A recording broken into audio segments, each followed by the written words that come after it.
Bueno, vamos muy bien de puntualidad, Nos felicitamos a todos. La siguiente ponente es Begoña Pérez Gómez. Es física, doctora en Ingeniería Civil, programa de Ciencias y Tecnologías Marinas por la Universidad de Cantabria. Actualmente es jefa de Departamento de Oceanografía Portuaria en Puerto del Estado, donde es responsable de la red de mareógrafos, REDMAR, REMPOR y el sistema operacional de previsión de nivel del mar de este organismo. Experta en oceanografía física, sistemas operacionales de alerta temprana y riesgos costeros asociados a cambios de nivel del mar a diversas escalas temporales. Ha coordinado el grupo de trabajo de intercambio de datos de nivel del mar de NITWIS, Sistema de Alerta de Tsunamis en Europa y Mediterráneo, UNESCO 2006-2015, a la Red Europea de Estaciones de Nivel del Mar 2015-2021. Participa además en otros programas u organismos internacionales como Mercator, Ocean International, miembro del Comité Científico desde 2018 a 2022 y del Comité Ejecutivo en la actualidad, el Global Sea Level Observing System o el Servicio Marino Copernicus. Ese es su impresionante currículum, pero a mí me gustaría añadir que Begoña es la persona que lleva saliendo a todos los sitios de Europa, del mundo, además, muchas veces ella sola, digamos, también con Mauricio, también con Elena Tell y con unos pocos en España desde hace mucho tiempo. Jorge Macías está también ahora metido en todo esto y son las personas que realmente están batiéndose por ahí fuera. Y luego Begoña pues tiene una cosa, y es que cuando necesitamos cualquier cosa pues le llamamos.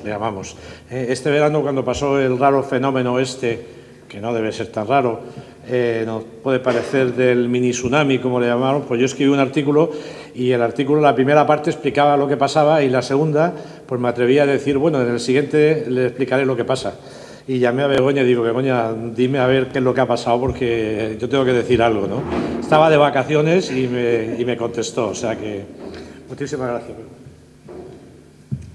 Bueno, pues muchas gracias, Gregorio, y por supuesto, en primer lugar, muchísimas gracias al alcalde, muchísimas gracias a la Organización de Puertos y Costas por invitarme a dar esta presentación en estas primeras jornadas de la concienciación de maremotos. Como dice Gregorio, efectivamente, de vez en cuando participo en estas jornadas, aunque he de decir que desde 2015 yo directamente no estoy tan involucrada en el aspecto de los tsunamis, pero bueno, he trabajado con los ponentes anteriores que me habéis dejado impresionada muchísimo en el pasado. A mí me han pedido en esta conferencia en particular que me salga un poco de los tsunamis, porque tenemos otras oscilaciones de nivel del mar que nos pueden causar problemas. Entonces yo, la charla habitual la he tenido que cambiar un poco y adaptarla un poquito a este nuevo título, que sería otras oscilaciones, como pueden ser los meteotsunamis, las ondas infragravitatorias, fenómenos de resonancia asociados y su impacto en puntos y costas. Esto ha pasado antes y no sé por qué.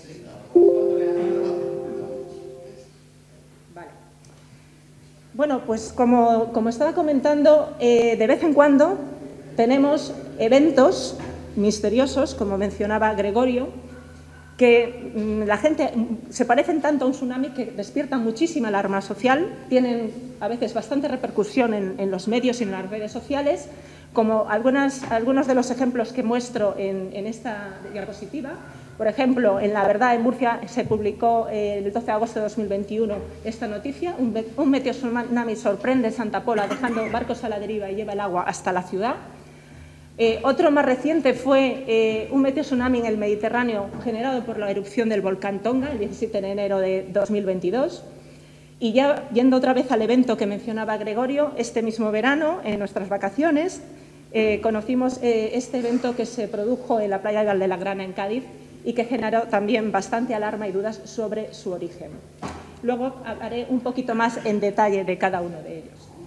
Entonces yo voy a empezar por hacer una introducción sobre qué son estas oscilaciones desde un punto de vista físico. Quiero hacer un hincapié en que son oscilaciones de nivel del mar, no es oleaje. Y también aprovecho para recalcar que en el nivel del mar, los datos de nivel del mar son el resultado de la acción combinada de diferentes procesos físicos. En el caso del oleaje es el viento, en el nivel del mar tenemos muchos factores que intervienen a distintas escalas temporales y espaciales. Entonces, por ejemplo, en un registro de datos de nivel del mar, el dato de nivel del mar en un momento inicial T sería siempre la suma de estas componentes que veis aquí. En primer lugar, la primera sería el nivel medio, que es la variación lenta del nivel del mar a largo plazo, o también variaciones que hay interanuales e incluso estacionales. Las siguientes dos componentes serían, por un lado, que tiene unos periodos de entre horas y días, la marea astronómica y la marea meteorológica. Eso es lo que en puertos del Estado, por ejemplo, predecimos a corto plazo con nuestro sistema de predicción. Y luego, otra componente más, con frecuencias del orden de minutos, tendríamos lo que es el objetivo de esta presentación, que son las oscilaciones de alta frecuencia con periodos de minutos y que comprenden los tsunamis, los meteotsunamis, ondas infragravitatorias y resonancias. Ya lo indicó Gregorio en su presentación inicial y no lo repetiré una vez más. Estas oscilaciones se superponen al nivel medio del mar e incluso a veces a la propia marea y a una onda de tormenta según las circunstancias, y la energía en estas ondas ocupa toda la columna de agua, a diferencia del oleaje, que solamente es la capa superficial, y por tanto produce cambios en el nivel del mar e inundaciones, que es lo que estamos viendo en las jornadas de hoy. Entonces, si por ejemplo hiciésemos un espectro de la variación de la superficie libre del mar, el nivel del mar sería la flecha azul, cubriríamos básicamente todos los fenómenos desde los 30 segundos, las mareas e incluso variaciones de largo plazo. Y en el caso concreto de las oscilaciones de alta frecuencia estaríamos hablando de entre 30 segundos y unas horas. Este tipo de ondas de alta frecuencia, solo recalco también fue mencionado por Gregorio, que son ondas largas o de aguas someras, como se llaman en oceanografía, porque son ondas en las que la longitud de onda es mucho mayor comparativamente que la profundidad sobre la que se propagan, y además su velocidad de propagación solo depende de esa profundidad. Obviamente, en este tipo de ondas, la amplitud puede ser muy pequeña en alta mar y se produce una amplificación cuando llegan a la costa. También fue explicado en detalle previamente en la presentación de Gregorio, donde dependiendo de a dónde llegue y la geometría de determinados cuerpos de agua puede generar efectos de resonancia. Tenemos tres tipos fundamentales que voy a introducir brevemente la definición de aquí y básicamente voy a presentar ejemplos de este tipo de oscilaciones. Ya hemos mencionado, ya conocemos, es el objetivo de estas jornadas, los maremotos o tsunamis, que fundamentalmente, aunque no solo, son producidos por un terremoto con epicentro en el mar. Pero aquí nos vamos a centrar más en otras oscilaciones como son los meteotsunamis. En este caso son oscilaciones también de periodos similares generadas por variaciones rápidas de la presión atmosférica y la resonancia de las ondas atmosféricas con las ondas del océano. Los periodos de los meteotsunamis son similares a los de los tsunamis y están en el entorno de entre 5 minutos a varias horas. Las ondas infragravitatorias, que en ingeniería se llaman también onda larga, también entran dentro de lo que son oscilaciones de alta frecuencia a nivel del mar y en este caso están generadas por el oleaje y debido a interacción no lineal del mar de fondo o del swell al llegar a la costa. En este caso, los periodos fundamentales suelen estar en la banda 30 segundos a 5 minutos.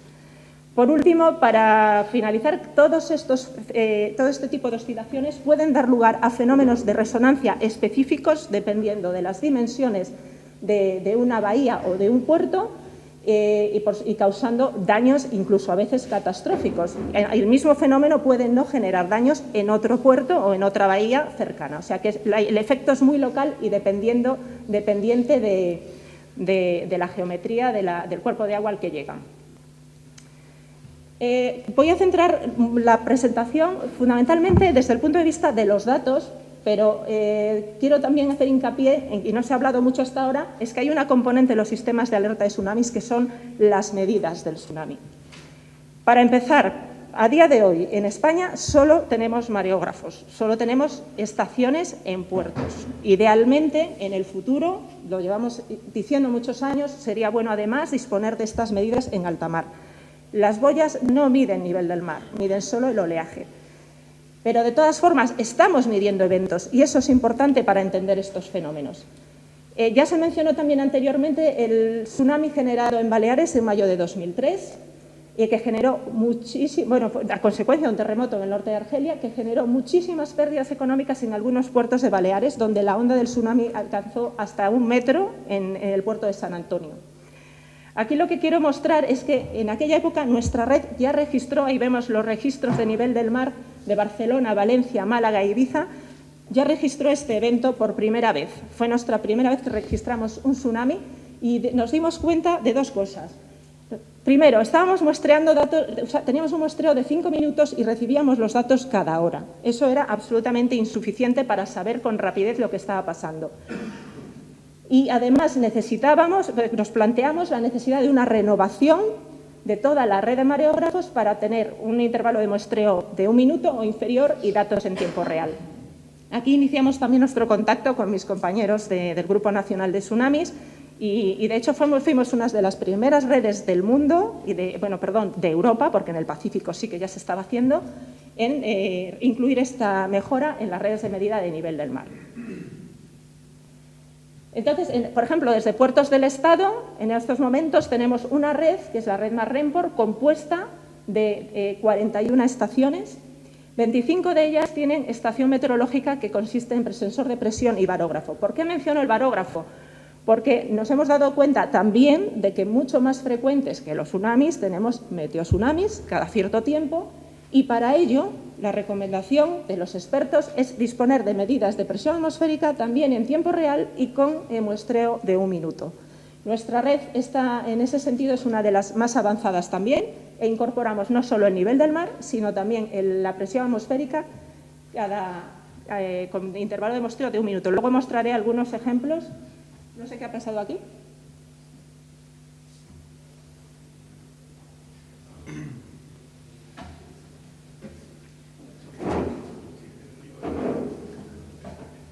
Ya, puedo continuar.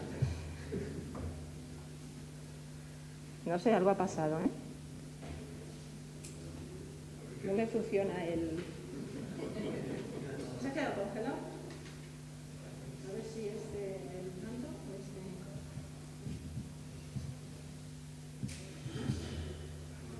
Bueno, esta renovación de estaciones obviamente nos ha llevado a tener que modificar todo el flujo de datos que está adaptado para las distintas aplicaciones que tienen los datos de nivel del mar. Lo más importante es que ya recibimos los datos en tiempo real en Puertos del Estado y, por supuesto, hemos tenido que implementar control de calidad automático en tiempo real de esos datos y, además, enviarlos a los centros nacionales de alerta de tsunamis, en este caso el Instituto Geográfico Nacional, pero también los enviamos a programas internacionales como el portal de la UNESCO, que reciben datos de nivel del mar en tiempo real de todo el globo.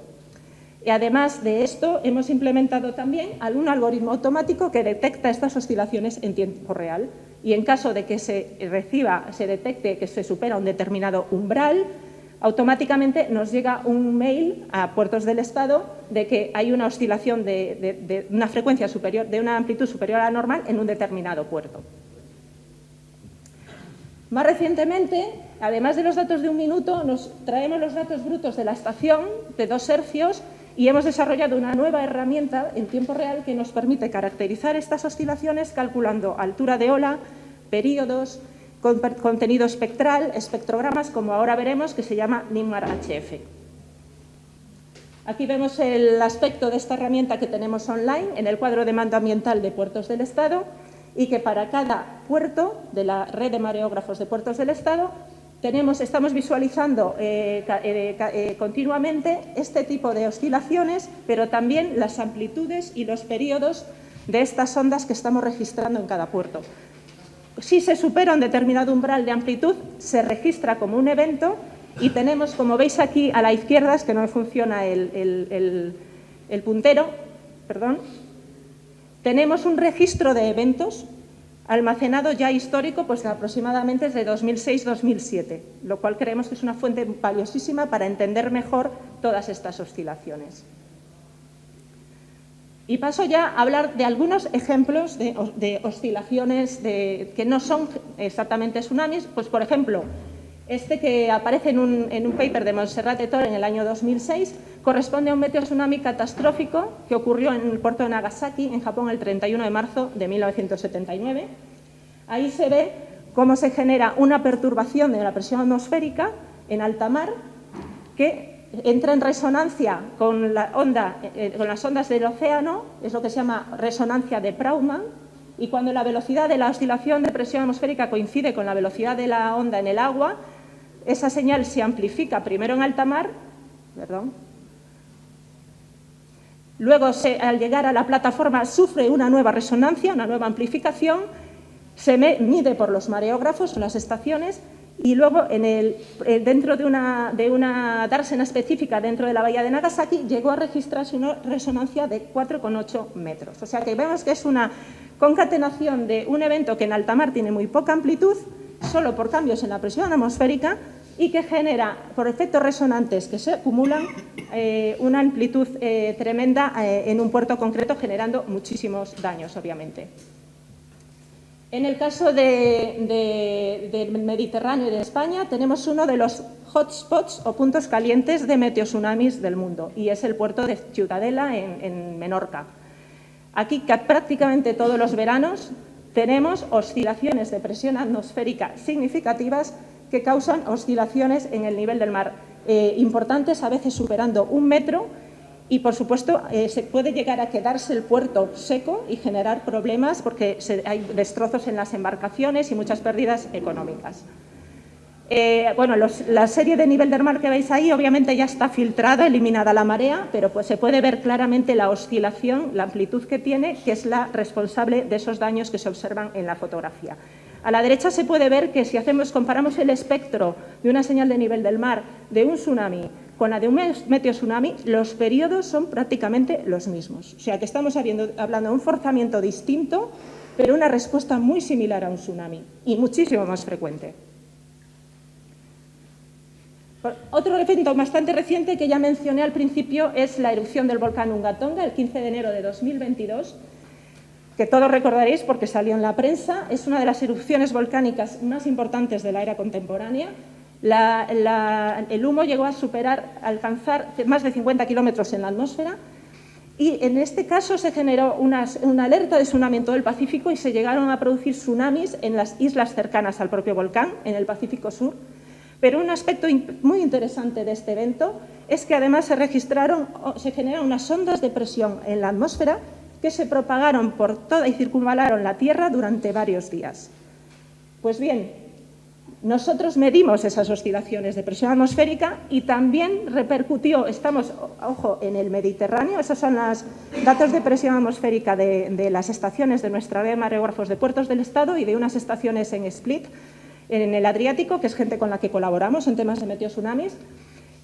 Las ondas de presión, que son estas oscilaciones que veis en la parte superior para los mareógrafos de Fuerteventura y de Palma de Mallorca, se registraron prácticamente en todos los mareógrafos. Son esas dos oscilaciones que veis ahí, el eje Y son hectopascales. En Fuerteventura no se aprecia una señal significativa en el nivel del mar, pero, sin embargo, en Palma de Mallorca sí se aprecia en el gráfico inferior una oscilación en el nivel medio del mar, similar a un tsunami, causada por estas oscilaciones del volcán Unga Tonga. Se cree que, por lo que me han comentado otros autores, varios puertos del Mediterráneo tuvieron problemas con estas oscilaciones, porque se cree que el Mediterráneo está muy cerca del antinodo. Y bueno, se está ahora mismo estudiando, nos han propuesto hacer un estudio del registro de este evento en toda la cuenca mediterránea. Pero no solo meteotsunamis, tenemos también, por ejemplo, las ondas infragravitatorias. Estas están asociadas siempre a los grandes temporales. El problema es, como dije antes, están originadas por un mar de fondo que interactúa a oleaje de periodo largo al llegar a la costa y genera una especie de mini tsunamis también, entre comillas, u ondas largas que tienen las mismas características que el tsunami. Aquí tenemos como ejemplo las tormentas de enero de 2014, que en toda la costa atlántica española y portuguesa, que registraron oscilaciones de nivel del mar, se ve abajo el nivel total y el nivel filtrado. Las tormentas fueron básicamente el 6 de enero, era el 2 de febrero, me parece recordar, no, enero, 6 de enero, y luego hubo otras a principios de febrero. Esas oscilaciones que veis a lo largo del mes se registraron en todos los mareógrafos de toda la fachada atlántica. y contribuyeron significativamente a los procesos de erosión y a los episodios de inundación durante estas tormentas. O sea que no solo tenemos oleaje en caso de temporal, sino este tipo de oscilaciones que además se suman a la marea meteorológica. Otro ejemplo sería la tormenta Gloria, que ocurrió el 19 y 24 de enero de 2020 en el Mediterráneo, que fue récord histórico de oleaje registrado por las boyas de puertos del Estado en la costa mediterránea española, pero también tuvimos récord histórico de amplitud de oscilaciones de nivel del mar en Sagunto, Valencia y Ibiza, en los mareógrafos. Se superaron amplitudes de estas oscilaciones de 50 centímetros en la banda de 30 segundos a 5 minutos. Y fueron en parte responsables también de los procesos de erosión importantísimos y de los grandes problemas e impactos en la costa de esta tormenta. Finalmente, para finalizar, ¿qué pasó en la playa de Valdelagrana? Esto me comentó el 13 de agosto Gregorio. Por favor, Begoña, ¿puedes ver los datos de puertos del Estado? El que está pasando, ha pasado algo muy raro y la gente está asustada. Yo solo puedo comentaros que en ese momento estaba de vacaciones, pero entré a ver todos los datos y lo que pude observar es que teníamos, como veis abajo, arriba tenemos el nivel del mar del mareógrafo de Bonanza y abajo la presión atmosférica. Efectivamente hubo unas oscilaciones de presión atmosférica esos días y esas oscilaciones las registramos en todos los mareógrafos del Golfo de Cádiz. Y ahora, si acaba el vídeo y vemos la señal filtrada, ahí veis la señal filtrada en el mareógrafo de Bonanza. Hubo una oscilación en todos los mareógrafos de la zona, también en los del Guadalquivir. Y también lo sé hace poco, porque nos pasó los datos el IEO, que tenemos oscilaciones en el mareógrafo de Cádiz coincidiendo con la pleamar. Hubo incremento de energía, en este caso en los periodos de 15 a 30 minutos, según nuestros algoritmos, y creemos que pudo ser un posible meteotsunami con un efecto muy local en la playa de Valdelagrana. El cambio climático puede afectar al impacto de estas oscilaciones a largo plazo porque van a ocurrir sobre un nivel medio del mar mayor. Hay estudios en marcha sobre posibles cambios en la frecuencia de ocurrencia. Hay algunos tentativos que indican que pueden estar aumentando. Y ya tenemos datos observacionales, desgraciadamente, solo desde 2010 con frecuencia de muestreo de 1 minuto. Y aquí termino con estas conclusiones. Este es un fenómeno mucho más frecuente que los tsunamis. Existe algún artículo ya de hace unos años en que se habla de si no se está considerando el riesgo de meteotsunamis demasiado poco. He dicho ya que pueden agravar los efectos de un temporal y generar muchos problemas con mucha más frecuencia que los tsunamis, y que quizás es el momento de pensar en protocolos de aviso y actuación, al menos para los puntos calientes. Muchísimas gracias y disculpad el retraso.